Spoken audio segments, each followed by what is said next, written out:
नमस्ते बच्चों, आज हम प्रश्नावली 1.6 पढ़ेंगे जिसका नाम है संख्या पद्धति। प्रश्नावली 1.6 में अपना मेन टॉपिक क्या रहेगा? वास्तविक संख्याओं के घातांक नियम। देखो बच्चों, ज्यादातर ये घातांक नियम जो है वो आपके आगे आने वाली सभी क्लासों में काम में आने वाले हैं। देखो, आप अगर किसी भी संख्या के ऊपर घात लगा देते हैं, उसका गुणा होना, उनमें जोड़ना, ये आप छोटी छोटी गलतियां करते रहते हैं, तो इसको आप ध्यान से पढ़ना। ये गलतियां आपकी एकदम क्लियर होने वाली है, इसलिए सबसे पहले वीडियो को सब्सक्राइब करें और उसके बाद में इसमें देखें कि आप लोगों को किस तरह से प्रश्नावली 1.6 में घातांक नियम को ध्यान में रखना है। तो देखो, सबसे पहले अपने को घातांक नियम के लिए ये जो 4 पॉइंट मैंने आपके लिए लिखे हैं, ये पॉइंट तो अपने सबको क्लियर होने ही चाहिए।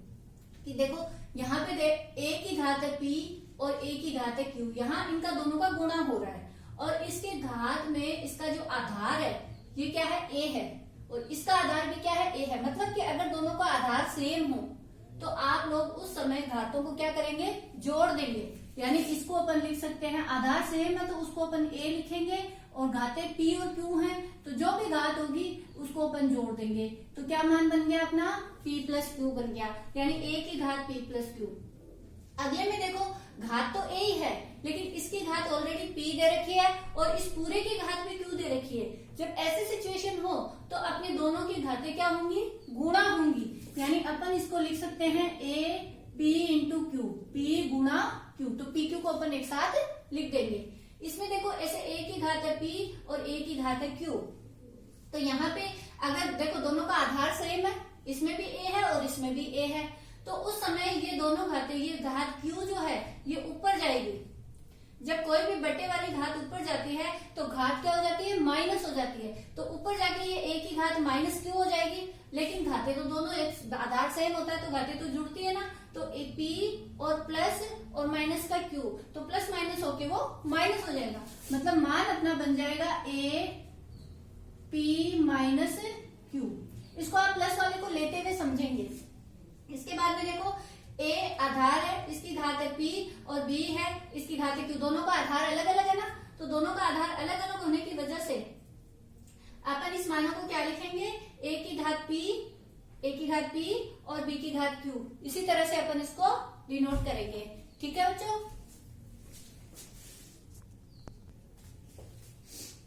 तो अगर इसी तरह से डिनोट करेंगे, लेकिन अगर यहीं पे अपने घात q की जगह घात p आ जाए तो उस समय क्या होगा कि दोनों घातें सेम है और आधार अलग अलग है, तो अपन क्या करेंगे? उस समय a और b दोनों का गुणा कर देंगे और इन दोनों की घात को क्या कर देंगे?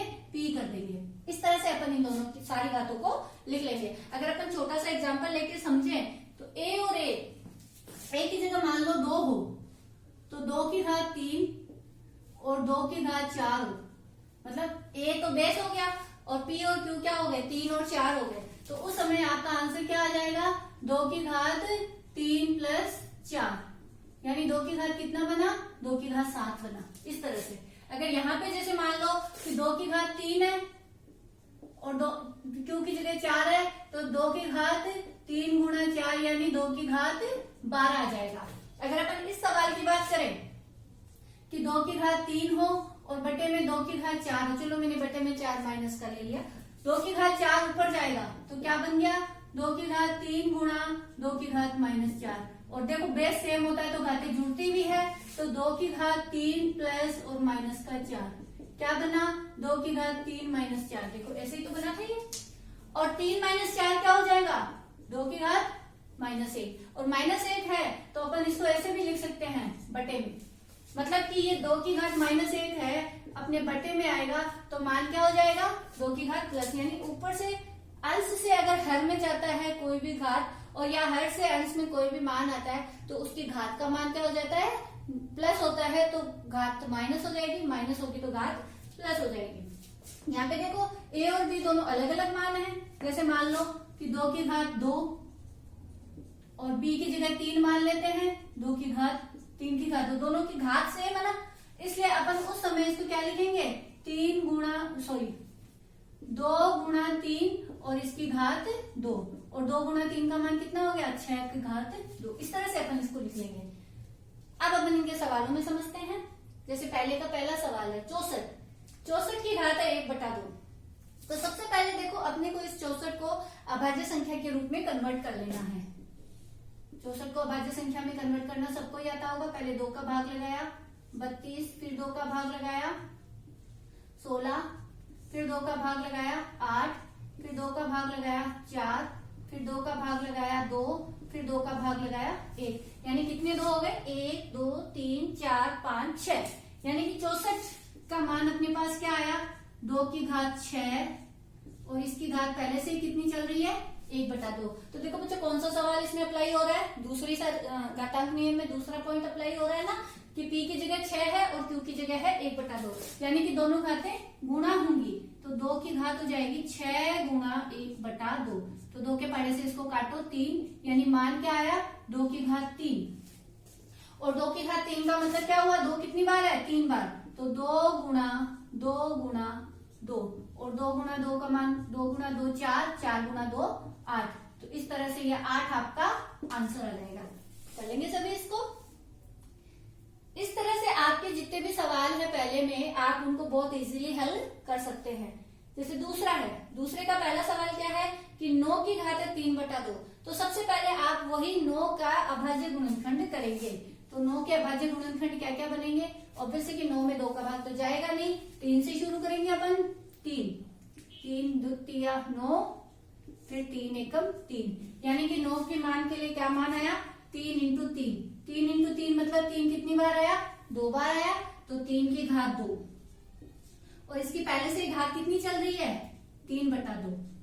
तो ऑब्वियसली कि इसमें वापस कौन सा फॉर्मूला अप्लाई हो रहा है? दूसरा। इसमें भी अपन क्या करेंगे? 3 की घात 2 गुणा 3/2। इस 2 से ये 2 कट गया, यानी मान कितना बचा? 3 की घात 3। और 3 की घात 3 यानी 3 इंटू 3 इंटू 3। 3 इंटू 3 9, और 9 इंटू 3 27। तो इसका आंसर कितना आ जाएगा? 27 आ जाएगा। कर लेंगे सभी। तो दूसरे का पहला और दूसरा आप बहुत अच्छे से कर सकते हैं। दूसरे का तीसरे में देखो घात है वो माइनस की आ गई। इससे अपने को कंफ्यूज नहीं होना है। मैंने अभी भी बताया था माइनस वाली घात को अपन बटे में ले जाएंगे तो घात क्या हो जाएगी? प्लस की हो जाएगी। तो सबसे पहले तो अपन 125 के क्या करेंगे? अभाज्य गुणनखंड करेंगे। तो 125 के अभाज्य गुणनखंड अपने पास क्या आ जाएंगे?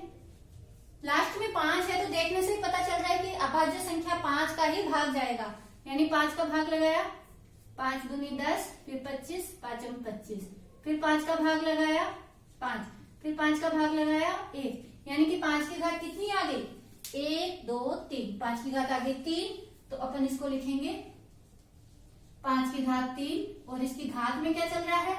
माइनस का 1/3 चल रहा है ना। मैंने कहा माइनस वाला मान आप नीचे ले जाओगे तो क्या हो जाएगा? प्लस का हो जाएगा। जैसे ही आप इसको हर में ले जाएंगे तो यहाँ पे मान क्या हो जाएगा? प्लस का हो जाएगा। तो अपन यहाँ इसको लिख सकते हैं 1/5 की घात 3, और ये माइनस की घात क्या बन गई अपनी? प्लस की बन गई। और उसके बाद में अपने पास मान बन गया 1/5 की घात 3 गुणा 1/3।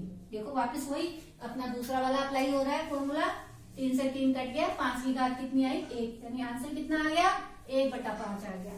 इसके बाद देखो तीसरे का पहला सवाल है। इसमें क्या है कि बेस देखो दोनों का सेम है 2, घात कितनी है? 2/3 और 1/5। इसमें कौन सा अप्लाई होगा? देखने से ही पता चल रहा होगा कि इसके अंदर देखो घात कितनी है? a और a सेम है, यानी 2 है इसमें। और इसमें घात का मान कितना दे, सॉरी आधार कितना है? 2 है। और घात p का मान कितना है? 2/3। और q का मान कितना है? 1/5। तो अपन इसमें क्या कौन सा अप्लाई करेंगे? पहला। पहले में क्या है? p plus q। p का मान है 2/3 प्लस 1/5। तो देखो बच्चों इस टाइप के मान को कैसे हल करेंगे? ऑब्वियस है कि लघुत्तम लेना पड़ेगा अपने को। तो इसका लघुत्तम ले लेंगे। तो 2 की घात का लघुत्तम कितना आया? 3, और 5 का लघुत्तम कितना आएगा? 15। 15 लघुत्तम लिया अपन ने। 3 का भाग 15 में लगाया, 5 बार गया, 5 को 2 से गुणा किया, 5 दूनी 10, बीच में प्लस का निशान है, प्लस लगाया। 5 का भाग 15 में लगाया, 3 बार गया, 3 को 1 से गुणा किया 3। तो आंसर कितना आ गया? 10 प्लस 3 13। यानी 2 की घात 13/15 अपना आंसर आ जाएगा। ठीक है, इसको इस तरह से हल कर लेना। इसके बाद जैसे दूसरा है कि 1/3 की घात 3 और इसकी होल पावर है 7। तो 1 1 घात को अपन इसके साथ लगाएंगे तो 3 की घात 3 इंटू 7 कितना आया 1/3 की घात 7 या 21 1/3 की घात 21 इसका आंसर हो जाएगा। इसके बाद में देखो आपके इसी तीसरे के अंदर तीसरे सवाल का तीसरा, इसमें आपको दे रखा है 11 की घात 1/2 और 11 की घात बटे में 1/4। देखने से पता चल रहा है कि ये मान किसकी तरह है, तीसरे की तरह। इसमें p का मान है 1/2 और q का मान है 1/4। तो आप इसमें क्या लिखेंगे 11 की घात 1/2 माइनस 1/4। ये मैंने आपको माइनस किस तरह से आता है वो आपको पहले ही बता दिया था। इन दोनों में एलसीएम लेंगे अपन। 11 की घात 2 और 4 का एलसीएम क्या आएगा 4। 2 का भाग 4 में लगाया 2 बार गया, 2 को 1 से गुणा किया 2 फिर माइनस 1, तो आंसर कितना आ गया 11 की घात 1/4। ये आपका आंसर हो जाएगा। तो इस तरह से बच्चों आप प्रश्नावली 1.6 के सारे सवाल मिलाएं, हल करें और उनको बहुत अच्छे से समझें। और वीडियो को सब्सक्राइब नहीं किया है तो सबसे पहले सब्सक्राइब करें, क्योंकि आपके आने वाले सभी कोर्स को मैं इसमें दूंगी।